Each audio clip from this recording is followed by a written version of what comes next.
ಎಲ್ಲರಿಗೂ ನಮಸ್ಕಾರ. ಈ ಸಮಾಜದಾಗ ಒಳ್ಳೆಯವರು ಕೆಟ್ಟವರು ಇರೋರೆ, ಆದರೆ ಸಂಖ್ಯೆ ಒಳಗೆ ಒಂದು ಸ್ವಲ್ಪ ವ್ಯತ್ಯಾಸ ಆಗ್ಬೋದು.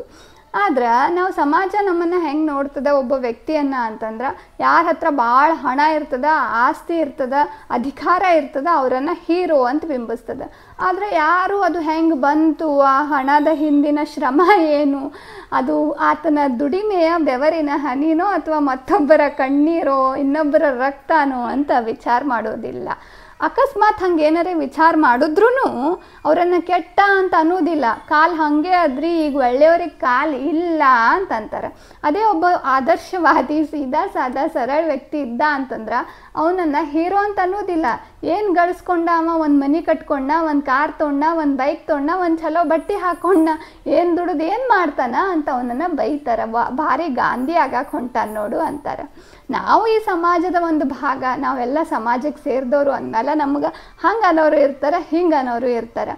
ಅದಕ್ಕೆ ನಾವು ಯಾರನ್ನೂ ಮೆಚ್ಚಿಸೋ ಸಲುವಾಗಿ ಬೈತಾರ ಅಂಥೇಳಿ ಅದನ್ನು ಮನಸ್ಸಿಗೆ ಹಾಕ್ಕೊಂಡು, ನಮ್ಮನ್ನು ಹೊಗಳ್ತಾರ ಅಂಥೇಳಿ ಅದನ್ನೇ ಭಾಳ ಯೋಚನೆ ಮಾಡಿ ಹಾಗೆ ಇರಬೇಕು ಅಂತ ಅಂದ್ಕೊಂಡು ನಮ್ಮ ಬದುಕನ್ನು ನಾವು ಸವಿಸಬಾರ್ದು. ನಮ್ಮ ಬದುಕನ್ನು ನಮ್ಮಿಷ್ಟಕ್ಕೆ ಬಂದಂಗೆ ನಾವು ಜೀವಿಸ್ಬೇಕು ಅನ್ನೋದನ್ನು ಶರಣರು ಭಾಳ ಚಂದ ಹೇಳ್ತಾರೆ. ವಿಷಯಕ್ಕೆ ಬರೋಣ್ರಿ. ಶ್ರಾವಣ ವಚನ ವಾಚನ ದಿನ 15. ಇವತ್ತಿನ ದಿನ ಶರಣ ಸಿದ್ದರಾಮರ ಒಂದು ಸರಳವಾದ ವಚನ. ನಮ್ಮ ಸುತ್ತಮುತ್ತ ಇರುವಂಥ ಸಾಕಷ್ಟು ಜನ ನಮಗೆ ಬೈತಾರ ಅಂತಂದ್ರೆ ಅದರ ಅರ್ಥ ಅವರು ನಮ್ಮನ್ನು ದೋಷದಿಂದ ಮುಕ್ತಗೊಳಿಸ್ತಾರ ಅಂತ. ಅದನ್ನು ಶರಣರು ಎಷ್ಟು ಚಂದ ಹೇಳ್ತಾರ ವಚನದ ಮುಖಾಂತರ. ಓದ್ತೀನಿ ಕೇಳ್ರಿ. ಆರೇನಂದಡು ಓರಂತಿಪ್ಪುದೇ ಸಮತೆ, ಆರು ಜರಿದವರೆನ್ನ ಮನದ ಕಾಳಿಕೆಯ ಕಳೆದರೆಂಬುದೇ ಸಮತೆ, ಆರು ಸ್ತೌತ್ಯವ ಮಾಡಿಹರೆನ್ನ ಜನ್ಮ ಜನ್ಮದ ಹಗೆಗಳೆಂಬುದೇ ಸಮತೆ. ಇಂತಿದು ಗುರುಕಾರುಣ್ಯ ಮನ ವಚನ ಕಾಯದಲ್ಲಿ ಅವಿತತವಿಲ್ಲದಿರ್ದಡೆ, ಕಪಿಲ ಸಿದ್ಧ ಮಲ್ಲಿಕಾರ್ಜುನ ನಿನ್ನವರ ನೀನೆಂಬುದೇ ಸಮತೆ ಅಂತ. ಶರಣರ ಕನ್ನಡ ಅದೆಷ್ಟು ಶ್ರೀಮಂತವಾಗಿತ್ತು. ಏನಂದ್ರು ಓರಂತಿಪ್ಪುದೇ ಸಮತೆ. ಓರಂತಿಪ್ಪುದೇ ಅಂದರೆ ಒಂದೇ ರೀತಿಯಾಗಿ ಸುಮ್ಮನಿರುವುದೇ ಸಮತೆ ಅಂದರೆ ಸಮತಾ ಭಾವ. ಒಬ್ರು ಹೊಗಳ್ತಾರೆ, ಒಬ್ರು ಬೈತಾರೆ, ಯಾರಿಗೂ ಏನೂ ಉತ್ತರಿಸೋದಿಲ್ಲ, ಸುಮ್ಮಿರೋದು, ಒಂದೇ ರೀತಿಯಾಗಿ ಎಲ್ಲವನ್ನು ಸ್ವೀಕಾರ ಮಾಡೋದು, ನಮಗೆ ಹೆಂಗೆ ಬೇಕು ಹಂಗೆ. ಬೈದವರಿಗೂ ಅಷ್ಟೇ ಕೃತಜ್ಞತೆ, ಹೊಗಳದವರಿಗೂ ಅಷ್ಟೇ ಕೃತಜ್ಞತೆ. ಒಂದೇ ಸ್ಥಿರ ಮನಸ್ಸಿನಿಂದ ಎಲ್ಲವನ್ನು ಸ್ವೀಕಾರ ಮಾಡಿದಾಗ ಯಾರು ನಮ್ಮನ್ನು ಜರಿತಾರ, ಬೈತಾರ, ಅವರು ನನ್ನ ಮನದ ಕಾಳಿಕೆ, ಕಾಳಿಕೆ ಅಂದರೆ ದೋಷ, ಕಾಳಿಕೆಯ ಕಳೆದರೆಂಬುದು ಸಮತೆ. ಬೈದವರು ನನ್ನ ಮನಸ್ಸಿನ ದೋಷವನ್ನೆಲ್ಲ ಕಳೆದ್ರು, ಹೊಗಳಿದವರು ನನ್ನನ್ನು ಮತ್ತಷ್ಟು ಕೆಟ್ಟ ಮಾಡ್ತಾರ ಅನ್ನೋದು ನಾವು ಅರ್ಥ ಮಾಡ್ಕೋಬೇಕು. ಆರು ಸ್ತೌತ್ಯವ ಮಾಡಿಹರನ್ನ, ಸ್ತೌತ್ಯ ಅಂದರೆ ಹೊಗಳಿಕೆ. ಯಾರು ನನ್ನನ್ನು ಭಾಳ ಹೊಗಳ್ತಾರ ಅವರು ನನ್ನ ಜನ್ಮ ಜನ್ಮದ ಹಗೆಗಳು. ಅವ್ರು ನನ್ನನ್ನು ಕೆಟ್ಟ ಮಾಡ್ತಾರೆ, ಹೊಗಳಿ ಹೊಗಳಿ ಹೊನ್ನ ಶೂಲಕ್ಕೆ ಏರಿಸ್ತಾರ, ನಿನ್ನ ಬದುಕಿಗೆ ಮುಳ್ಳಾಗ್ತಾರ, ನಿನ್ನನ್ನು ಉಬ್ಬಿಸಿ ಉಬ್ಬಿಸಿ ನಿನ್ನನ್ನು ಅಲಸ್ಯನ್ನಾಗಿ ಮಾಡ್ತಾರ. ಅದಕ್ಕೆ ಭಾಳ ಹೊಗಳಿದ್ದನ್ನು ನೀನು ತಲೆಗೆ ಹಾಕೋಬಾರ್ದು. ಬೈದವರು ನಿನ್ನ ಮನಸ್ಸಿನ ದೋಷವನ್ನು ನಿವಾರಣೆ ಮಾಡ್ತಾರೆ, ನಿನ್ನ ಬದುಕಿಗೆ ಅಂಟಿದ ದೋಷ ನಿವಾರಣೆ ಮಾಡ್ತಾರೆ, ನಿನಗೆ ಸ್ವತಂತ್ರ ಕೊಡ್ತಾರೆ, ನಿನಗೆ ಮುಕ್ತಿ ಕೊಡ್ತಾರೆ, ನಿನಗೆ ಅನೇಕ ಪಾಠಗಳನ್ನು ಕಲಿಸ್ತಾರೆ. ಹೊಗಳ್ದವ್ರು ಯಾರು ನಿನಗೆ ಜನ್ಮ ಜನ್ಮಕ್ಕೆ ಸಂಬಂಧಿಸಿದಂಥ ವೈರಿಗಳಾಗಿರ್ತಾರೆ. ಹೊಗಳಿಕೆನೂ ನೀನು ಭಾಳ ತಲೆಗೆ ಹಾಕೋಬೇಡ, ಬೈಗುಳಗಳನ್ನೂ ತಲೆಗೆ ಹಾಕೋಬೇಡ.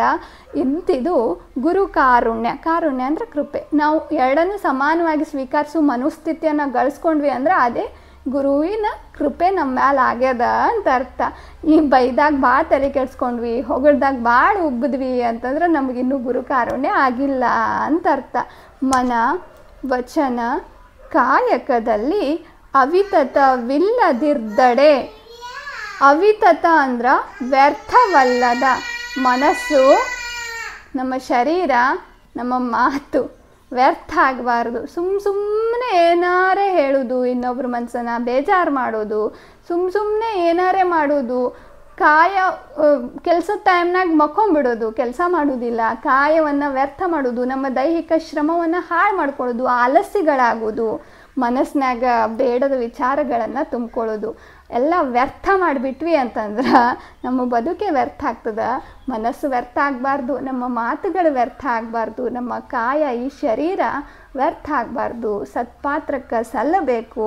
ಹಂಗಿದ್ರೆ ಕಪಿಲ ಸಿದ್ಧ ಮಲ್ಲಿಕಾರ್ಜುನ ನಿನ್ನವರ ನೀನೆಂಬುದೇ ಸಮತೆ. ಯಾರು ತಮ್ಮ ಮನಸ್ಸನ್ನು, ಮಾತುಗಳನ್ನು, ತಮ್ಮ ಶರೀರವನ್ನು ವ್ಯರ್ಥ ಮಾಡುವುದಿಲ್ಲ ಅವರೇ ದೇವರಾಗಿರ್ತಾರೆ ಅಂತ. ಅವರು ದೇವರಿಗೆ ಸಮನಾಗಿರ್ತಾರೆ. ಸಮತಾಭಾವ, ದೇವರಿಗೂ ಅವರಿಗೂ ಸಮತಾಭಾವ ಇರ್ತದೆ ಅಂತ. ನಮ್ಮ ಇಡೀ ಬದುಕೆ ವ್ಯರ್ಥ ಮಾಡ್ಕೊಳಿಕತ್ತಂತ ಈಗಿನ ಕಾಲದಾಗ ನಮ್ಮ ಮನಸ್ಸು, ಮಾತುಗಳು, ಕಾಯವನ್ನು ವ್ಯರ್ಥವಾಗ್ದಂಗೆ ನೋಡ್ಕೊಳ್ಳೋದು ಒಂದು ಸ್ವಲ್ಪ ಕಷ್ಟದ ಅಂತ ಅನ್ನಿಸ್ತದೆ. ಆದರೂ ಕೆಲವಷ್ಟು ವಚನಗಳನ್ನು ಓದಿದಾಗ, ಈಗ ಬರೀ ನಾವು ಒಳ್ಳೆಯದನ್ನೇ ವಿಚಾರ ಮಾಡ್ತೀವಿ ಅಂತಂದ್ರೆ ನಮ್ಮ ಬದುಕಿನಾಗ ಕೆಟ್ಟದ್ದೇನೂ ನಡೆದೇ ಇಲ್ಲ, ಕೆಟ್ಟವ್ರು ಯಾರೂ ನಮ್ಮ ಬದುಕಿನಾಗ ಇಲ್ಲೇ ಇಲ್ಲ ಅಂತ ಅರ್ಥ ಅಲ್ಲ. ಜಾಸ್ತಿ ಜನ ಇರ್ತಾರೆ, ಆದರೆ ಕೆಟ್ಟದ್ರ ಬಗ್ಗೆ ಮಾತಾಡೋಕ್ಕೆ ಭಾಳ ಜನ ಇರ್ತಾರೆ. ಇಂಥ ಒಳ್ಳೆ ಮಾತುಗಳನ್ನು ನಮ್ಮಷ್ಟಕ್ಕೆ ನಾವು ಹೇಳ್ಕೊಳ್ಳಿಕ್ಕೆ ಯಾವಾಗ ನಾವು ಆರಂಭ ಮಾಡ್ತೀವಿ, ಯಾವಾಗ ಎಲ್ಲವನ್ನು ಈಕ್ವಲ್ ಆಗಿ ಸ್ವೀಕರಿಸುವ ಸಮಸ್ಥಿತ ಮನಸ್ಥಿತಿಯನ್ನು ಗಳಿಸ್ಕೊಳ್ತೀವಿ, ಆವಾಗ ಮಾತ್ರ ಗುರುವಿನ ಕೃಪೆ ನಮ್ಮ ಮೇಲೆ ಆಗ್ತದೆ ಅಂತ. ಶರಣಾರ್ಥಿ.